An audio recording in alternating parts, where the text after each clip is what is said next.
কুমার বেঁচে আছে বাবা, শেষ মুহূর্তে প্রমাণ করে দিল সোনা। হ্যাঁ বন্ধুরা, অবশেষে বাজিমাত করে দিল সোনা। বিস্তারিত জানতে পুরো ভিডিওটি না টেনে একটা লাইক দিয়ে সম্পূর্ণ দেখতে থাকুন।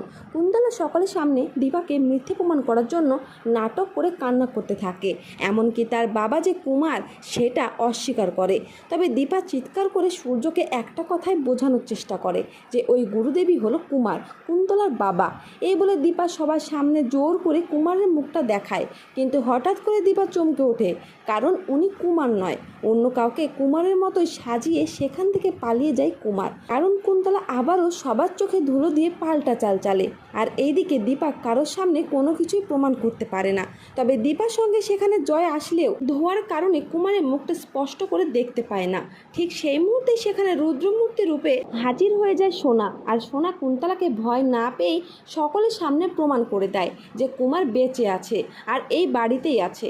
তখন সোনার মুখে এই কথা শুনে কুন্তলা সোনাকে ভয় দেখানোর চেষ্টা করে, তবে সোনা আর ভয় পায় না কুন্তলাকে। আর এইভাবে তার মাকে বাঁচিয়ে সব কিছু প্রমাণ করে দেয় সকলের সামনে। সবার সামনে। আর সেই সোনার প্রমাণেই ফেসে যায় কুন্তলা। তো বন্ধুরা, ভিডিওটি এই পর্যন্তই। আর পরবর্তী আপডেট সবার আগে পেতে অবশ্যই চ্যানেলটিকে সাবস্ক্রাইব করে রাখবেন।